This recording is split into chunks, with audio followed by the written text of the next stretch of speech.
welcome on the stage. And thank you. Thank you for coming from Sweden to join us today.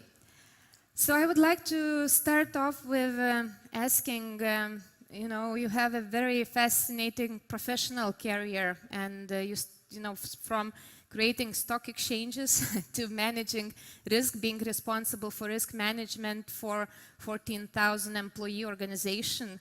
So can you give us a little introduction on yourself, on your background?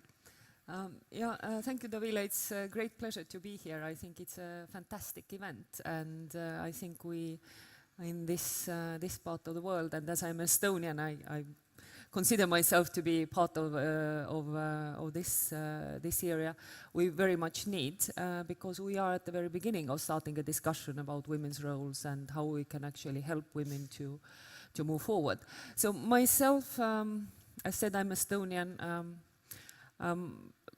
have had a long career, old enough for that, but Dovilė was mentioning I was in 1995 I was hired for Tallinn Stock Exchange as the first person in the organization with a task to set it up. I was 29 years old at that time, so I was the youngest CEO of the stock exchange. So that was quite fascinating. I think it's probably part of my career that I will look back fondly even when I am 80 years old.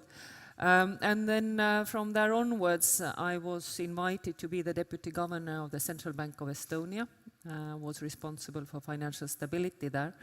And then moved after that to Finland in Helsinki, was working as a consultant for McKinsey, which is the leading management consultancy firm.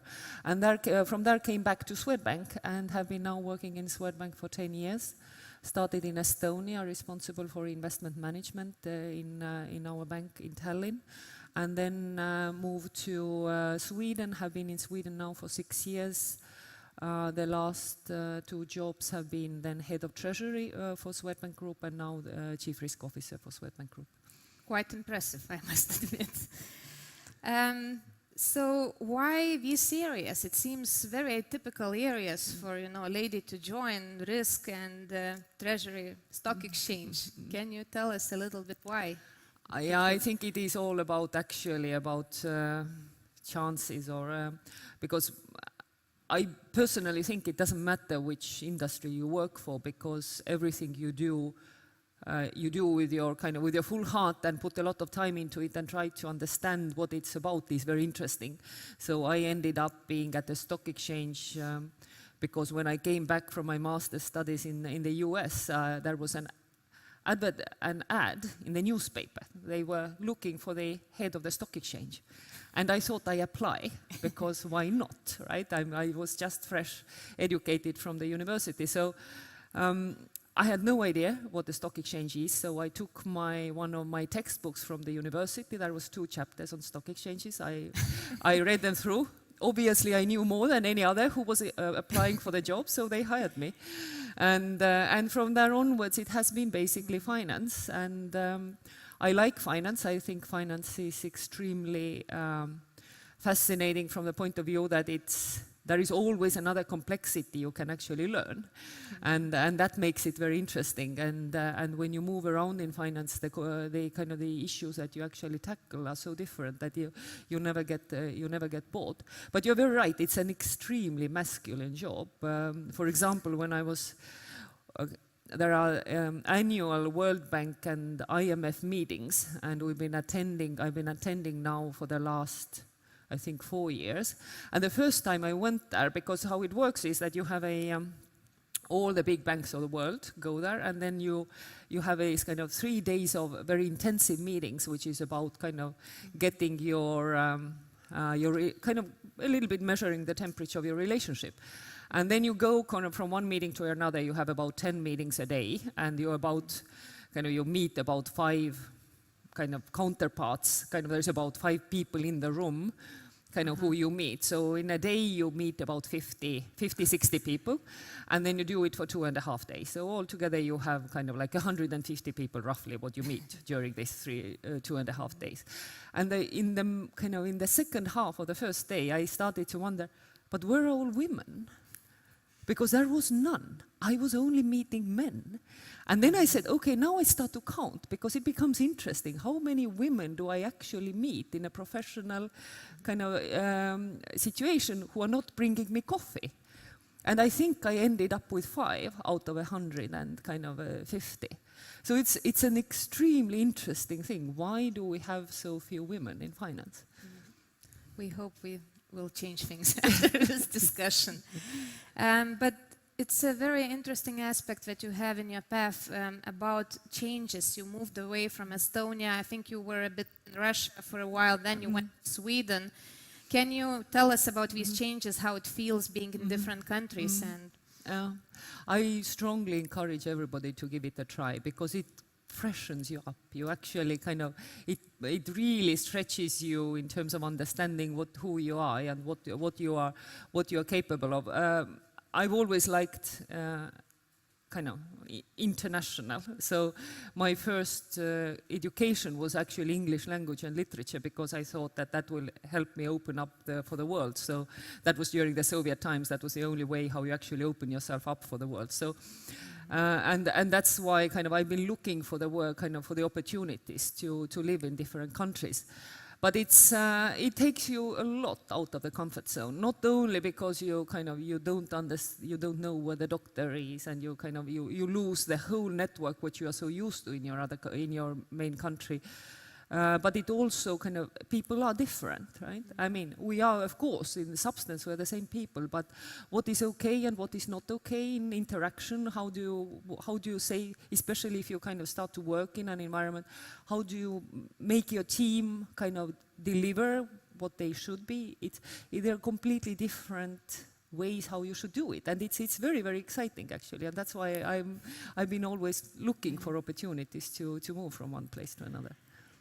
Can you tell us about the differences, about the gender issues among societies, different societies? And I think this time I have to mention, because I feel like we are always very proud if we try to beat Estonia, Lithuania. So this time we have a good story about the pay gap. It is extremely big in Estonia, and what are the reasons behind, in your opinion? I leave the pay gap for the second half of my talk, but I mean, differences are actually huge. And when I moved to Sweden, to some extent, how people talk about women leadership and why we are not moving forward at the speed that one would want to, is completely different from what I had heard before, because I mean, in Scandinavia overall, we all know it's one of the most, is the part of the world which women's rights and opportunities for career are best developed. And I think there was about let's say, 10 years ago, there was a a conclusion that, okay, have we fixed the problem now because all the laws have been changed, and you cannot, there is no way you can talk about women shouldn't have the opportunity to have the same type of career as men do. So this is a total no-no. So of course everybody understands that you should share household jobs and things like that. So the question in the society was, are we done? But now what I've realized is it's not, because you still have also in Sweden, you have a pay gap of basically 15% between men and women. And here we are not talking about a pay gap which is equal jobs for equal salary, because that, of course, it's been all fixed. All the differences are so minor, and we are continuously following up that it's that we don't basically make a mistake there. But the difference is about women population versus men population, right? Why should women population have lower salary than men population? Because women are equally smart, equally educated, and also equally wanting to have the same type of job security and financial security as men. So why do we still have this pay gap? And I think that's where you start to wonder what is wrong. And why are we not able to close that gap? And where Sweden has now moved is actually they talk about subconscious, how we actually talk, or how we treat boys and girls in a different way. And it starts basically from a very early on in your childhood, because if you think about how you, we all do it. I did it absolutely the same way. It's like if you have a girl at home, you kind of give praise to her for being nice, for behaving well, for looking cute, and you give praise to boys for standing up for themselves, taking initiative, kind of basically, and maybe being a little bit rough, right? So, and it starts from there. Then you move to the school. So what happens at school? You give kind of praise to girls who have good grades, so they need to really put a lot of effort into actually studying really well. You give boys a lot of flexibility in kind of being a little bit loud, kind of intervening in the class. So you basically kind of, you start to develop these different behaviors from the very early on. And we all, like human beings, we respond to what we are praised for. And that's as a result of that, you basically continuously make men, well, kind of boys look different from girls. And that is also, and then kind of that is something which is also then a lot giving credit at your professional life. And the job situation, the same continues, right? Men always take more room in the meetings, right? They always talk much more. Women are sitting there and waiting to be asked. So men are given jobs based on their potential. Women are given jobs based on their experience. Men basically they get higher performance evaluations, even for the same type of a job. And these are facts. I'm not there's a lot of research especially in Sweden about that, how we from the very early on, we evaluate boys and girls in a completely different way. And as we have from history on different models of what a leader should look like, and we kind of shape boys into leaders, and we shape girls into followers. And that's why the whole discussion about, okay, what do we need to change from early on in order to not make that mistake when we are actually grown up, because then it's very difficult to change. Because I'm the same way as a manager. I've been a manager for the whole of my life, more or less. I make the same mistake. I consciously now realize that. I'm expecting a kind of a good performer woman, stand up, speak in a loud voice, take room. So it's dress in a a little bit manly professional way. If they are having a flowery skirt on it, I think it's not okay. So, but I mean, we all basically use the same stereotypes, and that's where the discussion is. And the problem, I mean, then you can come back to it saying, okay, is that the problem because women have chosen it by themselves to be at home, right? And then raise kids because kids are important, and of course they are. But the problem is because when we get older and when we retire, there is a huge issue of women poverty, also in a country like Sweden. Because what we end up doing is that we give opportunities to promote themselves and get better jobs, better paid jobs, for men, and because women stay at home, they take a lot of time out from their career because they take care of their children. They don't have the same opportunities. They get having lower salaries, and they fall back all the time because they take time out from their jobs. So, and as a result of that, when you retire, and I mean, first of all, not everybody ends up retiring in a marriage. For various reasons, your husband can die or something like that, then women end up having a significantly lower pension than men. And we have women poverty. And that's not okay, because in the end they have been doing the same type of a job. So, and that's where you then you start to think back, okay, what are the behaviors, what are the systems that we have put in place in the societies which actually promote that? And one of the things then is, which everybody is joking, and I was joking as well when I was in Estonia, that, men are staying at home taking care of their children. And basically men and women are sharing the time, time off.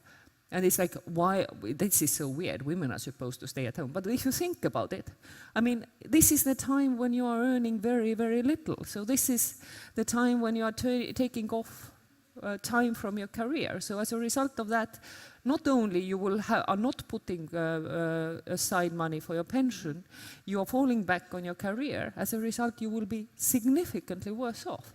And what if you will be alone and have to take care of your costs yourself? So I think that's the type of a discussion. And that's where the pay gap problem kind of starts, that it starts at the kind of how societies are set up. Why we are so bad in Estonia, I honestly don't know. And it's really embarrassing.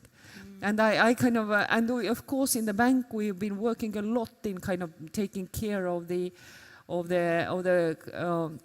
salary differences for the same jobs.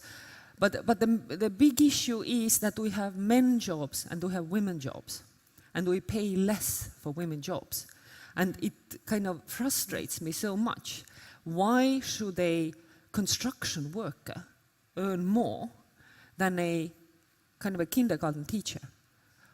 How on earth is that there kind of a more kind of demanding and kind of intellectually challenging job to be a construction worker than a kindergarten teacher? But that's how the society is built up, and that's where the pay gap really comes from. Not from kind of that we are paying women in the same job less money, but we are paying women's jobs less than we are paying men's jobs. Yes, sounds like a serious issues we have to solve. Let's talk a little bit about motivation. What is driving you? You had an amazing changes in your life professionally, so what is coming in the future? Maybe you can share with us as well. Yeah, I've never planned my career, so things just come up. So let's see. I have no idea what happens in the future. But what drives me, I mean, we all need some, at least most of the people need some adrenaline kick for something. I get a kick out of doing a job I've never done before and I know nothing about. So that's why, the story with the stock exchange, and I think it's been on and on in my career, I take jobs where I'm not good at. So, and then I will, for the first year, I have this sinking feeling for 24 hours a day, 365 days. And then when you start to kind of basically float again, you feel, okay, survived one more time. So I think that is what really kind of motivates me. So a lot of adrenaline. Yeah, no, exactly. That is my adrenaline kick, and it has to be something more international, because that's also what I really like. I like different countries and the ability to understand how you work in different societies. We talk a lot about positive issues of a professional life, but maybe let's talk a bit about sacrifices. What does it mean to have a really high professional life? What sacrifices women face? How do you deal with that? Yeah, I think hoping that you can be fantastic in everything at the same time, I think is naive. At least I haven't been able to do that. You continuously make compromises. And you definitely make compromises when you kind of, with the time you spend with your children. Because work does take a lot of time if you want to do it well. So, and then you just need to find the right balance there, so that you feel that your children are not feeling neglected, so that they do, if you are with them, you really get the time what they actually need. And it is, so to say, quality time, which is a terrible word, but it is what it is. So, and I only have one daughter. It's not because I deliberately decided not to have more, but it's just life ended up being like that. And of course it's easier still with one daughter than 5. So I think I couldn't imagine having that type of a professional life with 5 children. But people have done that as well. So when I was working at McKinsey, there was a partner in Russia, and being a partner at McKinsey is a terribly demanding job, because you are basically 24/7 need to be available for her clients. And she actually had 3 nannies. She had 3 children. So she had a kind of a daytime nanny, and then she had an evening nanny, and then she had a backup nanny, because it may happen that one of the nannies gets sick. So you can manage that, but it's Yes. there is a cost to that also, not only financial, but also kind of an emotional cost. And of course you juggle. You need to be very good at planning, and that's absolutely true for everybody, I think. So how did you personally manage still by having a daughter? Can you share us a bit personal insights? Yeah, I think I was also lucky she was never that much sick. So, I mean, because that, of course, is a big issue. If you have a kind of, if your child is sick a lot, you kind of, there is only that much you can do. And my daughter's father is a designer, so he had a more flexible kind of time schedule. But we are from the generation that fathers necessarily weren't that involved in raising up their children, but at least when there was a need, he was stepping up, so that definitely helped. And then you have mother, and then you kind of, and then you have also, I have had employees for kind of who have been actually also considerate to kind of that you have a child and that they need to give you a little bit of flexibility.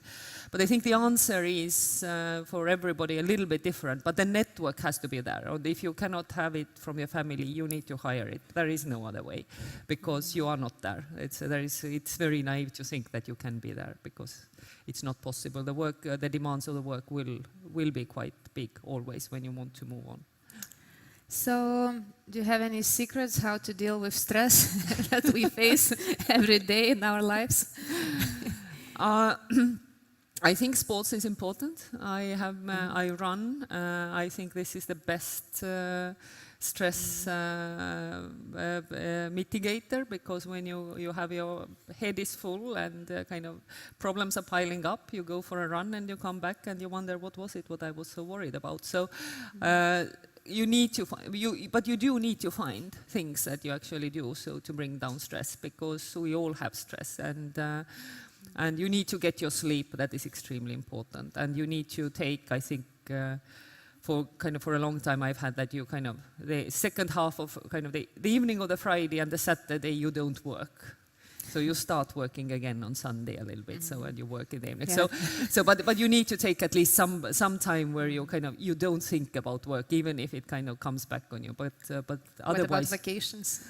And vacations I take, of course. Yeah. And Sweden is fantastic in that sense, that because everybody has a vacation at the same time. So and Finland the same. They basically, depending a little bit, but at least usually in July, 3 or 4 weeks, nobody works. So there is no emails, there is no phone calls, there is nothing, because everybody is in a summer house and actually having a vacation. And that's a really, really good thing to have. So by having these different experiences, can you share with us about your feelings regarding gender balance? What issues have you discovered along your professional way? And maybe you can also tell us how to deal with that. Yeah, I think it's very, as I also mentioned, it's very naive to think that women are in any way better than men in understanding that they are they are having a different attitude to women in a professional life.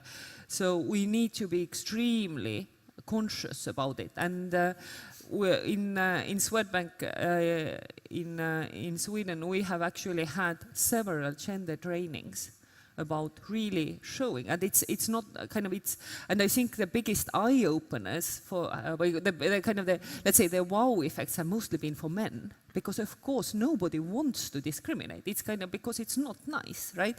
But we do it without thinking about it. And when you actually show different kind of through different role plays, as well as kind of also giving theory back, it said how we kind of, as I said, evaluate, treat, promote women in a different way, you start to think about it, because in the end you need to. I mean, if it's as we have been programmed in a different way, then you need to, in order to be kind of behaving against that, you need to have your brain working for it, because it doesn't come naturally. You need to actually understand what you are doing and what are the consequences on it, and continuously correct yourself. So, and I think, as I said, I have the same issue myself, and of course you kind of, and needless to say, have men, and they even within the training where we have had role plays, they basically kind of, they do the same mistakes again and again, then they realize that, oh, I did it again. No, it cannot be true. So it's kind of, it is, the understanding and the knowledge about the issue has to kind of significantly increase. And then you, of course, need to also deal with the problems which actually put women in a situation that they cannot work. For example, I find it very sad that instead of actually putting money into building kindergartens, we actually give the money, we basically promote women to stay at home, because that's where the problem is, right? Women stay at home because they don't have a kindergarten to put their children to.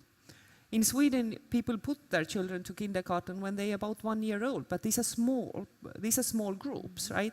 So as a result, your children are taking very good care. You don't feel bad about it because they're actually having fun. They are playing with friends there. And then you can go to work, and you're maybe having a more flexible career. So it's a work on a continuously kind of on small things to help women actually move forward. Because the societies are not built kind of from the ground to help women. What about women promoting women? Have you encountered this topic along your way?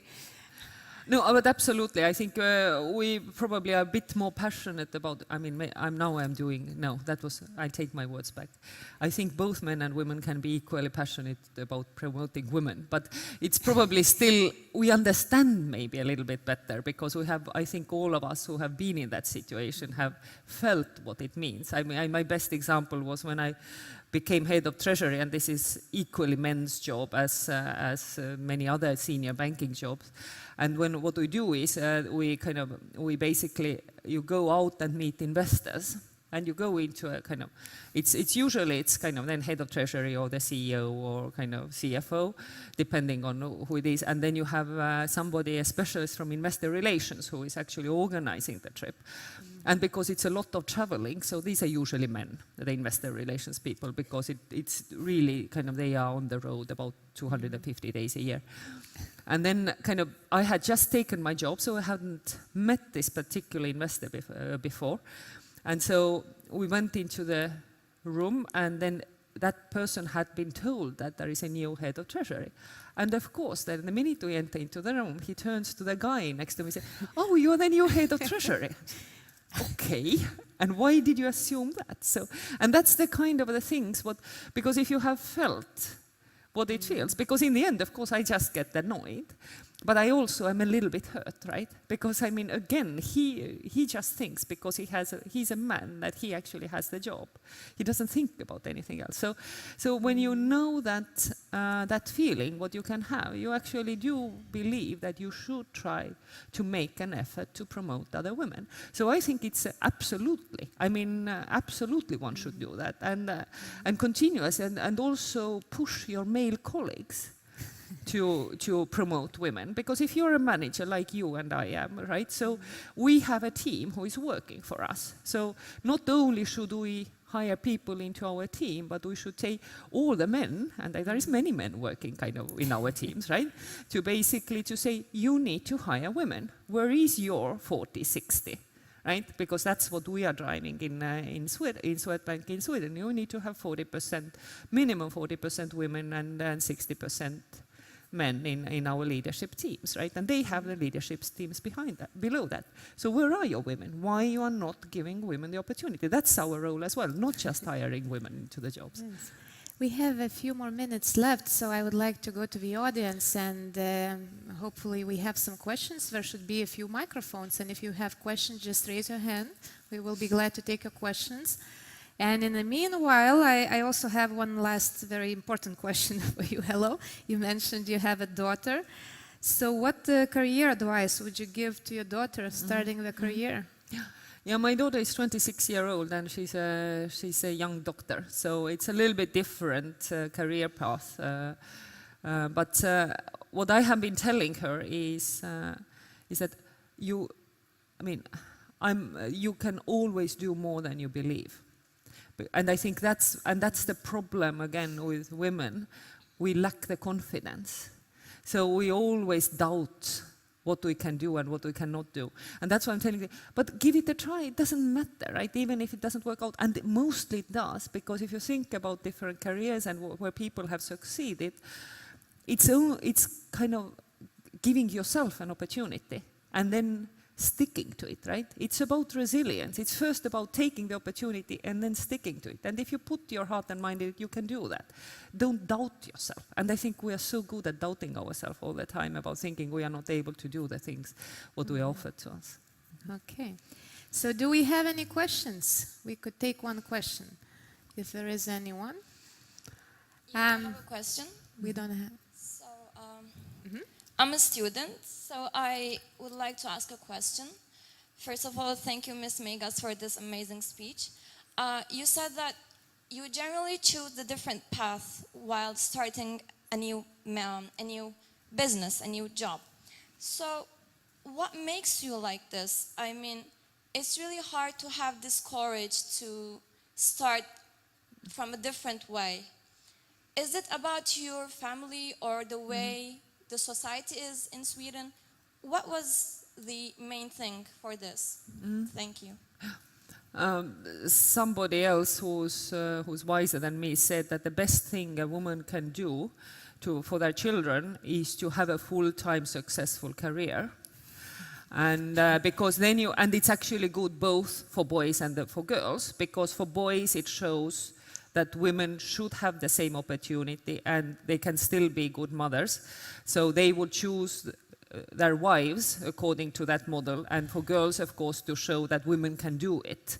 So my mother has always been a kind of a professional manager also, even during the Soviet times. So I think I've had that role model. I've seen that you can have a loving family and both parents who work very hard. So I have actually never thought that I shouldn't be giving a kind of a full attention to my job, or kind of and sacrificing it for something else. So I think that's that. And then of course, I mean, there are, as I said, there are chances, right? Sometimes you just kind of, I really encourage people to send in CVs. You never know what comes out of it. So you just send out in a CV and maybe it will happen, right? And then the first time, as I said, it's actually very scary at the beginning. But when you've done it a few times, you realize you haven't failed before. Then you think, okay, maybe I will not fail this time again. So it is all about also giving yourself assurance that you can do it. But then just take the first step. This is the most important thing. Because if you don't take the first step, nothing else happens. So send CVs everywhere. Apply.